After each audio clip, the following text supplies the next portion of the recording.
You have been lied to since the beginning. The greatest secret is not locked in government vaults or ancient templates, it is in your own mind. For centuries, they have worked tirelessly to suppress the knowledge that could set you free, knowledge that threatens everything they have built. At the center of this hidden truth lies a small, mysterious gland, buried deep within your brain, the pineal gland. Ancient hermetic masters believed it was the gateway between the physical world and higher realms of existence, a bridge to states of consciousness far beyond anything you have ever been taught. But you were never meant to know this.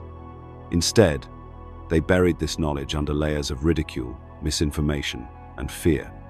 Because if you understood what the pineal gland could truly unlock, you would become impossible to control.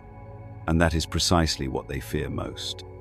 For thousands of years, the hermetic masters guarded a truth so powerful that it was only whispered among select initiates. They understood something that modern science is only beginning to glimpse. The pineal gland is not just an organ buried in your brain, but a sacred gateway, a direct channel to dimensions far beyond the physical senses. Located deep in the center of the brain, this tiny gland, shaped like a pine cone, has been called the seat of the soul by philosophers and mystics for millennia. For the Hermetics, this was not a metaphor or superstition. It was a map to something real. They believed the pineal gland was designed to allow humans to access states of consciousness far beyond the boundaries of ordinary perception, connecting directly with higher planes of existence and universal intelligence. But this knowledge was never meant for the masses. The Hermetic teachings were not written for casual readers or academic debate. They were carefully guarded, passed on only to those who demonstrated discipline, integrity, and readiness. These teachings revealed methods of activating the pineal gland practices that allowed the practitioner to experience profound mystical states, heightened perception, and access to a level of awareness that made them immune to manipulation and control. It was not about religion, not about dogma. It was about liberation complete and total sovereignty of the mind. The Hermetic path is founded on the principle of, as above, so below, the idea that the universe infinitely reflects itself, and that the macrocosm of the cosmos exists within the microcosm of the human body. The pineal gland, they believed, was the bridge between these realms, a receiver and transmitter of energy and consciousness that connects us directly to the very fabric of reality. But this is precisely why such knowledge had to be buried. A population that understands its own innate power becomes ungovernable. People who awaken their higher consciousness no longer bow to external authority. They no longer chase material distractions, fear artificial constructs, or submit to arbitrary systems of control. Over time, as religious empires rose and centralized power was consolidated, the Hermetic wisdom was forced underground. The forbidden method of activating the pineal gland was dismissed as cultish nonsense or mystical fantasy, discredited by those who benefited most from the public's ignorance. Fear was their weapon, and ridicule was their shield. Any exploration of this realm was labeled as dangerous, heretical, or even insane. They could not risk people discovering that ultimate freedom is not granted by governments or spiritual institutions, it was always within them. This is why this information is not openly taught today. Even modern science treads carefully around the subject of the pineal gland, reducing its role to that of a regulator of melatonin and sleep cycles, conveniently ignoring the vast traditions that point to its much deeper purpose. But some researchers have begun to stumble upon something they cannot fully explain: how this small gland might produce powerful neurochemicals linked to extraordinary states of consciousness. What the Hermetics discovered through disciplined practice and deep inner work, modern science is only now beginning to validate. The forbidden method involves a precise combination of breathwork, controlled visualization, frequency alignment, and an unwavering focus of intent. These are not casual meditations or wishful daydreams. They are disciplined practices, honed over centuries to systematically unlock dormant aspects of consciousness. The Hermetics knew that consciousness is not something trapped in the brain. It was a field limitless, expansive, existing beyond time and space. The pineal gland was the key to accessing it. Through the activation process, initiates reported profound experiences, visions, non-linear perception of time, encounters with higher intelligences, and an overwhelming sense of unity with all existence. But unlike modern self-help trends that promise instant results, with minimal effort, hermetic activation required serious discipline. It demanded a restructuring of the mind itself, a process of purification and focus that stripped away the layers of societal programming long before the higher doors of perception could be safely opened. This was not just about curiosity. It was about responsibility. Because once these gateways are opened, there is no turning back. Yet in today's world, this entire approach has been buried under a mountain of cynicism, distraction, and spiritual counterfeits. We are told to laugh at such ideas, to fear them, or to dismiss them as pseudoscience. Meanwhile, we are pushed deeper into cycles of consumption, obedience, and artificial happiness, never questioning why the door to higher awareness remains locked. But the door was never locked from the outside. It has always been within your reach. For centuries, the idea that the pineal gland could unlock higher states of consciousness was dismissed as mystical fantasy, confined to esoteric circles and ancient texts. But as science advances, cracks are forming in the rigid wall that separates so-called spiritual nonsense from scientific credibility. The more we learn about the brain, the more unsettling it becomes for those who have long denied these ancient teachings. Because behind the language of neuroscience lies a truth that the hermetics understood long ago. Consciousness is not just a byproduct of brain chemistry. It is something far more profound. Modern neuroscience acknowledges that the pineal gland plays a role in regulating our circadian rhythm by producing melatonin, the hormone responsible for sleep. But this limited explanation barely scratches the surface of what this gland might be capable of. The gland's unique location at the geometric center of the brain, surrounded by cerebrospinal fluid and receiving a rich blood supply, has led some researchers to propose that it may be uniquely positioned to interact with electromagnetic fields. Its structure includes tiny crystals of calcite, which exhibit piezoelectric properties, meaning they can generate electrical charges under pressure or frequency shifts. This is not speculative pseudoscience. These properties are measurable, observable, and documented. The hermetics may not have used the language of biochemistry and quantum fields, but their practices were designed to engage this exact phenomenon, stimulating the pineal gland through precise vibrational techniques. Frequency is the invisible force that modern science is only beginning to fully appreciate. Sound waves, electromagnetic waves, and even brainwave oscillations all carry frequencies that affect our mental state. The hermetics understood that by introducing specific frequencies, whether through chanting, breath control, or meditative states, they could shift the brain's frequency into resonance with higher vibrational planes. This resonance is not just a metaphorical idea. It is a physical, measurable interaction where brainwave patterns synchronize with external frequencies, potentially stimulating neurochemical responses that open altered states of perception. And then there is the chemical component. Studies have begun to suggest that under certain conditions, the pineal gland may have the capacity to produce endogenous dimethyltryptamine, or DMT, a substance often associated with profound mystical experiences, near-death phenomena, and transcendent states. When people report out-of-body experiences, visions of light beings, or an all-encompassing sense of unity with the universe, these states share commonalities with those induced by DMT. The hermetic activation method, combining breath control, visualization, and frequency alignment, may create the precise internal environment where this endogenous DMT is released naturally, allowing the practitioner to enter these expanded states without external substances. Even leading researchers now acknowledge that consciousness itself may not be confined to the brain's hardware. Theories like the holographic universe and the idea of non-local consciousness suggest that our minds may be tapping into a field of information that exists beyond our physical structure, a concept that aligns perfectly with hermetic teachings. In this model, the pineal gland functions not as a generator of consciousness, but as a tuner or receiver, allowing access to different layers of reality depending on its state of activation. The more coherent and balanced the internal frequencies become, the more profound the access to this broader field of consciousness. Yet, despite growing scientific hints, this area of research remains controversial and highly stigmatized. Institutions tied to pharmaceutical profits, political control, and rigid academic paradigms have no interest in opening these doors. Why? Because once you acknowledge that consciousness is not limited to brain chemistry, the entire materialistic framework that supports modern control structures begins to crumble.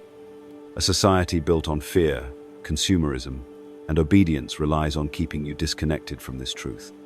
The hermetic method, long ridiculed by official authority, is not based on blind faith but on precise, reproducible techniques that harmoniously engage both body and mind.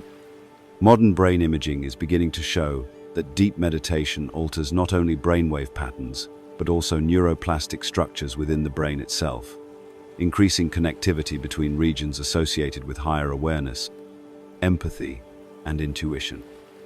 Breathwork, once dismissed as nothing more than relaxation, is now shown to directly influence the autonomic nervous system, heart coherence, and even gene expression. The science is catching up, but very few are willing to connect these dots aloud. The implications are too disruptive. At its core, the forbidden hermetic method is not about believing in magic, but about understanding the interplay between physiology and consciousness, how vibration, breath, and focused intention can shift brain states, trigger powerful neurochemical releases, and open access to a much broader spectrum of reality. The ancients may have lacked modern terminology, but they mastered the application. They understood that the pineal gland was not just a gland, it was a portal. And for those disciplined enough to activate it, reality itself would never look the same. If the Hermetics discovered a path to unlocking the highest levels of human potential, you have to ask the uncomfortable question: why don't we all know about it? Why isn't it taught in every school, practiced in every community, and supported by governments supposedly invested in human progress? The answer is brutally simple. Because a population that has awakened to its full potential is impossible to control. This knowledge was not lost by accident. It was buried deliberately. Throughout history, those in power have always feared what they could not control. The Hermetic teachings represented a threat not only to dogmatic religion but to the very structure of political and economic control that thrives on hierarchy, submission, and ignorance. The rise of organized religions marked a turning point in this suppression. As empires expanded, centralized religions offered a powerful tool for uniting populations under rigid belief systems. These institutions needed followers who would obey authority, not seekers who would question the very nature of existence.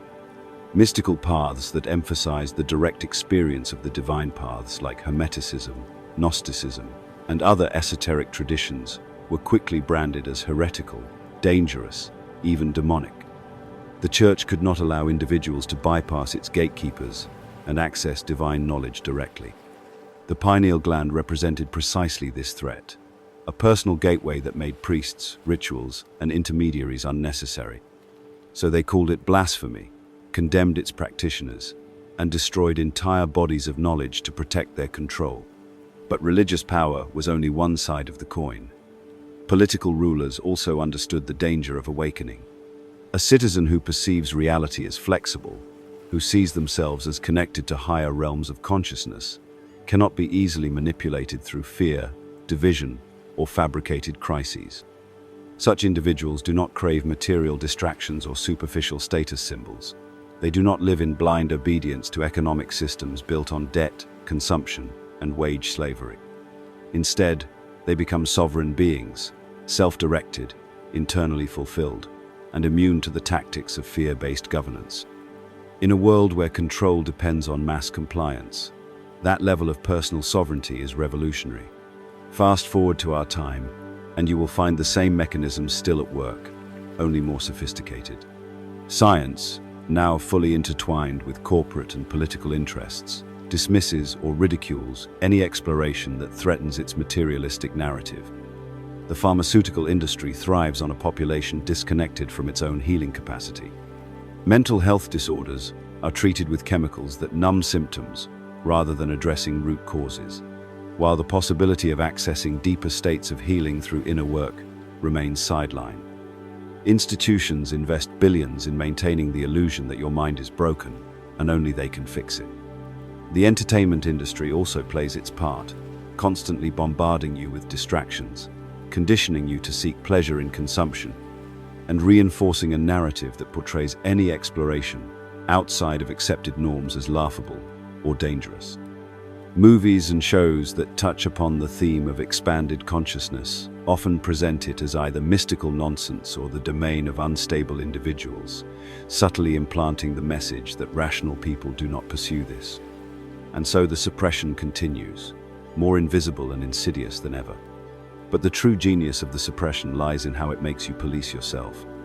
You hesitate to explore these ideas not because someone has directly forbidden you, but because of the social conditioning implanted over generations. The fear of ridicule, the fear of being labeled a conspiracy theorist, the fear of stepping outside the bounds of what is socially acceptable, of it keeps you locked inside a narrow version of reality. The most effective prison is the one in which the prisoner holds the key, but never dares to open the door. The forbidden method threatens all of this. It offers you not just an expanded perception of reality, but liberation from the very structures that keep you docile. And that is why they have worked so hard for so long to keep this knowledge out of your hands. Because once you begin to awaken, once you begin to peel back the layers of conditioning, you start to see just how fragile their power really is. The entire system depends on your ignorance. Your awakening is their collapse. Long before you could even understand the meaning of control, the system was already shaping your perception.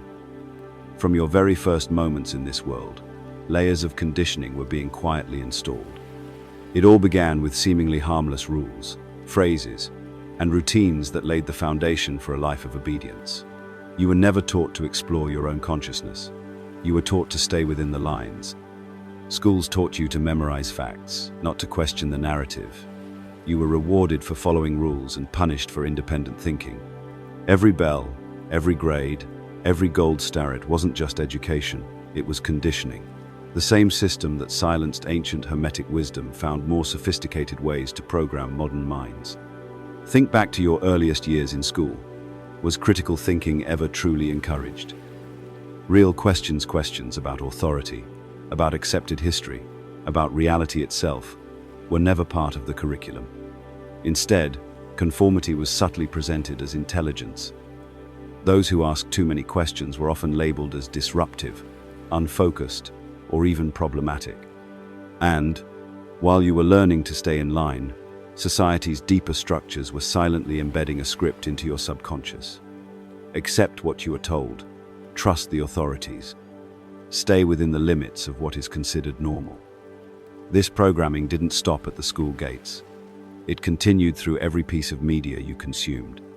Children's shows, cartoons, and movies presented simple stories of good and evil, heroes and villains.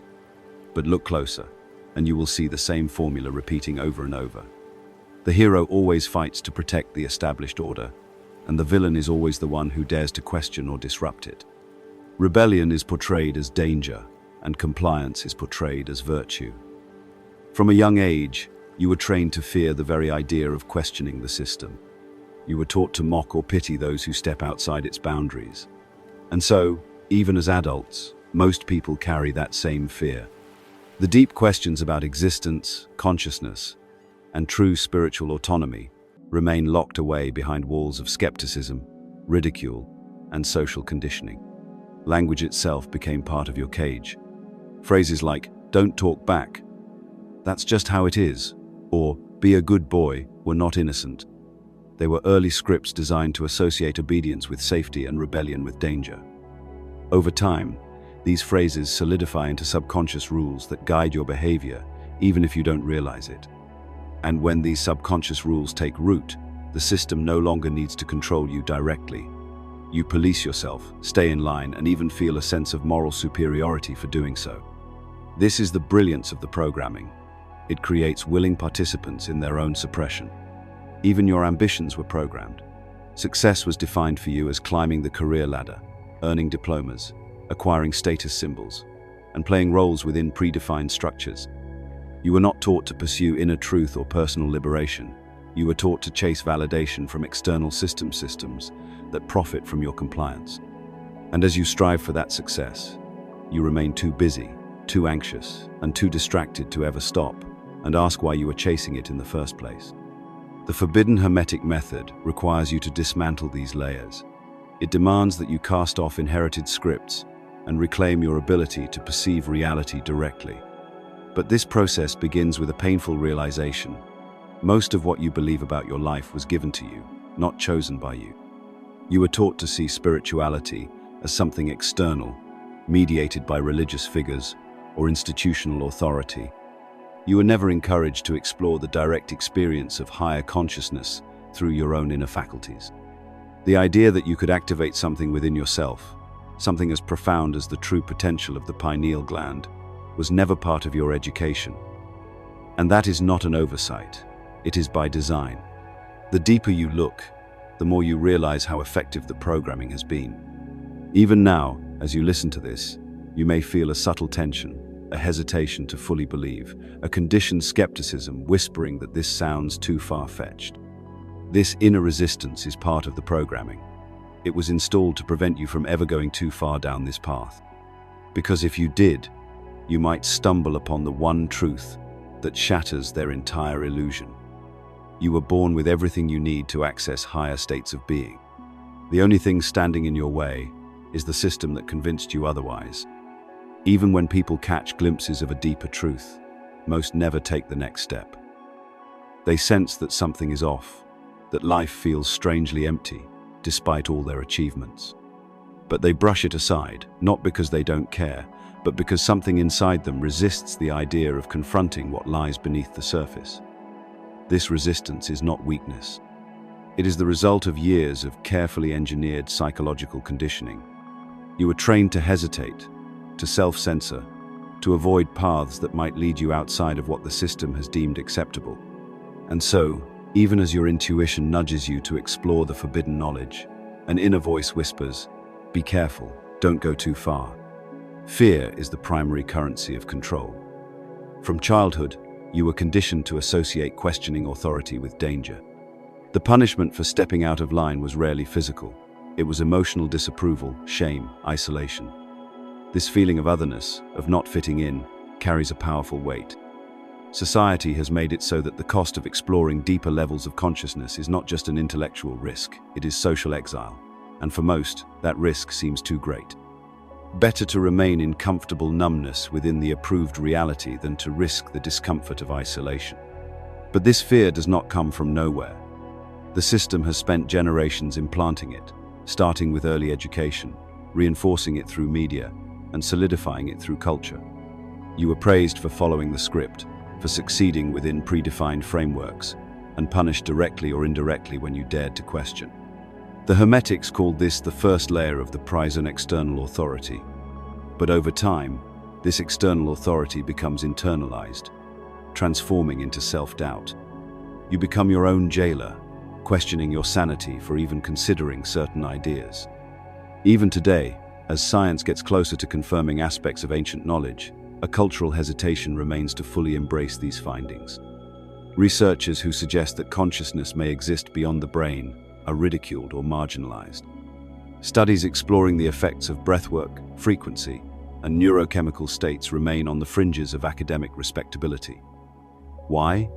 Because accepting these possibilities would unravel too much at once. It would threaten the credibility of entire industries: pharmaceuticals, mental health, education, and organized religion, of which rely on maintaining the illusion that your mind can only function within tightly controlled parameters. The most dangerous thing you can do is not to criticize these institutions directly. It is to awaken to the reality that you do not need them to access your full potential. The forbidden method represents a path to complete autonomy, psychological, spiritual, and even physical. But complete autonomy terrifies those who profit from dependency. A free mind does not buy unnecessary products to fill a void. It does not need constant entertainment to distract from discomfort. It does not seek approval from broken systems. It simply exists in its natural state of expanded awareness, a state that the pineal gland, when activated, allows you to experience directly. Nevertheless, this path is not without real risk, and the Hermetics understood this. That is why the method was never taught carelessly. Awakening your consciousness exposes you not only to higher truths, but also to the illusions you have lived under your entire life. It tears away, comforting false veils. It forces you to confront the uncomfortable reality that most of what you considered your identity is simply a product of programming. And for many, this realization is too much. They retreat, falling back into the numbing safety of conformity. That is why so few people ever seriously embark on this journey. It's not that the method doesn't work. It's that confronting one's own inner chains requires more courage than most are willing to muster. The real prison is not external control. It is the deeply ingrained belief that you are powerless to change anything. But here is the truth they have tried so hard to hide. You were never powerless. The pineal gland remains there, dormant, awaiting your command. The ancient method has not disappeared. It has simply been buried under layers of fear, distraction, and misinformation.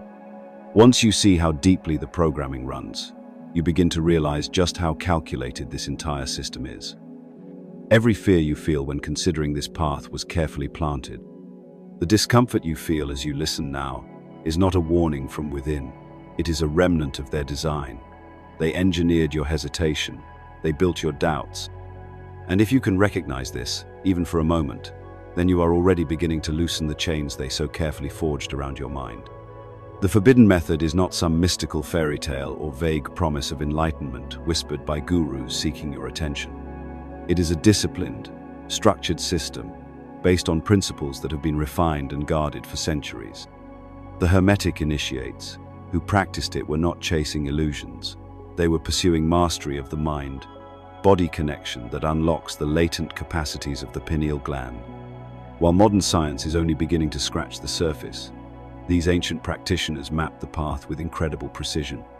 And although it has been obscured by time, censorship, and ridicule, the method itself remains as effective as it was when it was first passed from teacher to student.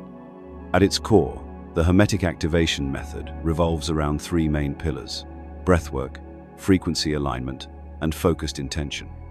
Each plays a crucial role in creating the precise internal conditions necessary to awaken the pineal gland. Breathwork is much more than a relaxation technique. It is a precise manipulation of your nervous system, blood chemistry, and energetic balance. Through controlled breathing sequences, sometimes rapid, sometimes slow, sometimes with holds, practitioners can alter carbon dioxide levels in the blood, modulate pH, and influence the parasympathetic and sympathetic nervous systems. This changes the brain's operating state and prepares it for a higher level of activation. But breathwork alone is not enough. Frequency alignment is the second crucial pillar. The Hermetics understood that everything in existence vibrates, and that certain frequencies resonate with specific aspects of the body and mind. Chanting, humming, tuning forks, and specific sound frequencies were used to create resonant vibrations that directly stimulated the crystalline structures within the pineal gland. These vibrations, combined with breathwork, create a state of resonance within the brain, amplifying electromagnetic activity and stimulating the gland's piezoelectric properties. This is not mythology, it is based on measurable physics. And then comes focused intention, perhaps the most overlooked, yet vitally important element. The mind's ability to concentrate, to visualize with absolute clarity, plays a decisive role in shaping internal neurochemical cascades. The Hermetic practitioner is trained to hold specific visualizations, geometric shapes, sacred symbols, or imagined energy flows while simultaneously engaging in breathwork and sound. This triad of breath, frequency, and focus creates a powerful feedback loop where neurochemical, electromagnetic, and energetic systems converge. The result is a state in which the pineal gland begins to behave not as a passive organ, but as an active interface between the physical body and higher planes of consciousness. When executed with precision, practitioners report extraordinary experiences that defy conventional understanding. Time distorts or completely dissolves. The boundaries between self and universe disappear. Some describe encounters with higher intelligences, vast fields of universal wisdom, or sensations of overwhelming love and unity. These experiences are not hallucinations or fantasies. They are the byproduct of stepping beyond the narrow frequency band in which ordinary waking consciousness operates. The Hermetics called this tuning into higher realities, a state in which the soul directly interacts with universal truth, unfiltered by the limitations of the senses. Yet, as incredible as this sounds, the hermetic method was never positioned as an easy or casual practice. This was not some 5-minute daily routine for instant enlightenment. It was a path that demanded preparation, discipline, and deep self-awareness. Before one could fully activate the pineal gland, much of the preliminary work involved purifying the mind of toxic thought patterns, breaking free from external programming, and mastering emotional balance. The mind had to be strong enough to handle what it would experience once the veil was lifted. An undisciplined mind, thrown into these states, risked being overwhelmed or destabilized. This is why the method was reserved for initiates deemed ready to bear the responsibility that comes with expanded perception. In our modern world of instant gratification, this level of commitment seems foreign. We have been trained to believe that knowledge can be bought, that truth can be downloaded, that enlightenment is just another product. But true awakening cannot be consumed. It must be earned. The forbidden hermetic method stands as a direct challenge to the culture of shortcuts. It requires you to confront yourself, to peel away the comfortable layers of identity and programming you have spent a lifetime building. And only then, when you stand fully present in that uncomfortable rawness, do the gates begin to open. The power to activate the pineal gland has never disappeared. It has only been buried under layers of distraction, ridicule, and fear. The ancient hermetics left a map, but the choice to walk this path is yours. Few will ever try. Even fewer will persevere. But for those who do, the reward is nothing less than a direct encounter with the true nature of reality and experience that permanently changes everything you once believed about yourself, this world, and the hidden forces that shape it. What happens when the pineal gland is fully activated is something that words often fail to capture. Limited language struggles to describe states of being that exist outside the ordinary dimensions in which we live. But those who have walked this path, those who have endured the disciplined activation of these dormant gates, speak of experiences that fundamentally rewrite their understanding of existence. They describe reality not as something fixed, but as layers of perception, each more profound and expansive than the last. Time dissolves, space becomes fluid, and what was once experienced as separation between self and universe completely vanishes. These are not hallucinations, conjured by fantasy or delusion. They are profound shifts in consciousness that allow the practitioner to perceive levels of reality that are always present, but typically inaccessible to the average mind, locked in linear thinking. When the pineal gland becomes active, consciousness can transcend the narrow frequency band of ordinary perception and directly interact with the field that underlies all existence. Some hermetic practices describe this as piercing the veil, stepping beyond the illusion of the material world and into what they called the great Minder state, in which all information, all wisdom, and all creation exist simultaneously. In these expanded states, practitioners often report encounters with higher intelligences, not necessarily beings in the physical sense, but aspects of consciousness far surpassing the ego-driven human mind. They experience overwhelming waves of unconditional love, wisdom, and unity. Some describe being able to observe their own lives, even entire timelines, as if from a vantage point outside of time. This expanded perception does not erase individuality, but it dissolves the illusion that we are separate from everything else. The Hermetics understood this very deeply. For them, individuality was like a wave rising from the ocean. For a moment it appears distinct, but it is never truly separate from the sea from which it came. But these experiences are not merely spiritual or philosophical. They have profound psychological consequences that ripple into everyday life. Practitioners often report permanent changes in how they view suffering, fear, and death itself.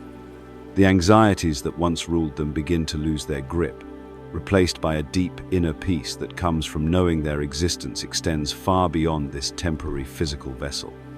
The distractions of modern life, materialism, competition, and artificial status begin to lose their seductive power. What once seemed so important becomes trivial in the face of such overwhelming clarity. And yet, this is precisely why the activation of the pineal gland poses such a threat to those who thrive on control. A person who has experienced a direct connection with higher consciousness becomes impossible to manipulate. Fear no longer works on them. Consumer culture loses its hold. Political and religious institutions become irrelevant. The need for external validation dissolves. They become sovereign not in theory, but in lived experience. And a society composed of such individuals would be ungovernable by the structures that currently dominate the world. The Hermetic masters understood that true freedom is not granted, it is discovered. It exists within you, waiting for you to strip away the illusions that hide it. The forbidden method is not about escaping reality, but about seeing reality for what it truly is. A fluid, interconnected field of infinite potential. And once you have seen it, once you have experienced the vastness of existence firsthand, the artificial limitations imposed by society can no longer hold you. But with this expanded awareness also comes responsibility. Awakening is not a license to detach from the world, but a call to engage with it from a position of wisdom and compassion. The Hermetic path teaches that the awakened individual becomes a beacon for others, a stabilizing force in a world trapped in illusion. And this, more than anything else, is what the system fears. Because when enough individuals awaken to this reality, the collective illusion begins to crumble. The structures that rely on your ignorance can no longer sustain themselves when faced with a growing wave of sovereign minds who see beyond the veil. The greatest threat to any system built on control is not rebellion, not revolution in the streets, but the quiet, unshakable certainty of an awakened mind. Because once you see through the illusion, once you realize how deeply you have been programmed, you become untouchable in ways that terrify those who profit from your submission. They do not fear physical resistance as much as they fear mass awakening. A system can crush uprisings with force, but it cannot control millions of people who no longer believe in its legitimacy. For centuries, every major institution governing human behavior, religious, political, economic, functioned by keeping humanity within a narrow band of consciousness. People who believe their existence is limited to the physical body, that their value is defined by external status, that fulfillment comes from material accumulation. These are people who can be controlled. Fear keeps them obedient, desire makes them consume, division keeps them isolated. This triad forms the unbreakable chain that binds the masses generation after generation. But all of it collapses the moment a person experiences the vastness of their true nature. Once you know that you are not your status, not your job, not your possessions, and not even your physical body, none of their manipulations work anymore. This is precisely why Hermetic knowledge was so dangerous to power structures throughout history. It offered direct access to universal wisdom without the need for priests, kings, or governments. The Hermetics did not preach blind faith. They provided tools for direct experience. The pineal gland was not some poetic symbol. It was the literal gateway to these higher states. With each activation, individuals became increasingly immune to fear-based control. And as more initiates awakened, the threat to institutional authority grew. What would happen if entire nations stopped believing in the narratives that kept them enslaved? If people refused to play their roles in the fabricated hierarchy? This fear has haunted rulers for centuries. Throughout history, those who sought forbidden knowledge, Gnostics, early mystics, Hermeticists, and countless others were persecuted, silenced, or erased from historical records. Their teachings were demonized, their texts destroyed or hidden in secret archives controlled by the very institutions that condemned them. This was not because the knowledge was dangerous in the way they claimed. It was dangerous to their monopoly on power. Control requires uniformity. Awakening breeds unpredictability. An individual who trusts their own direct experience of reality is far more difficult to manipulate than one who relies on external authorities to define truth. In today's world, the suppression continues, but it is much more subtle. It does not require burning books or public executions. Instead, they drown forbidden knowledge in waves of noise, ridicule, and fabricated skepticism. The very idea of exploring higher consciousness is presented as naive, foolish, or even insane. Mainstream media floods you with distractions designed to keep you busy, anxious, and dependent. The education system continues to reward obedience and rote memorization, not inquiry or spiritual seeking. Social media platforms algorithmically promote shallow content, ensuring that anything that challenges the dominant narrative remains buried. But here is the uncomfortable truth they desperately hope you never realize. The only reason all these mechanisms exist is that the threat is real. If this knowledge had no power, they would not bother to suppress it.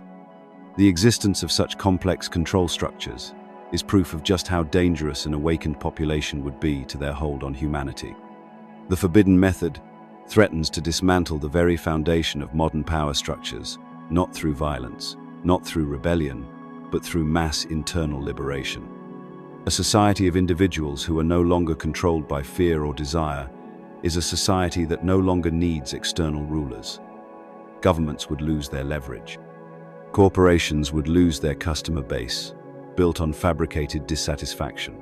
Organized religions would lose their congregations.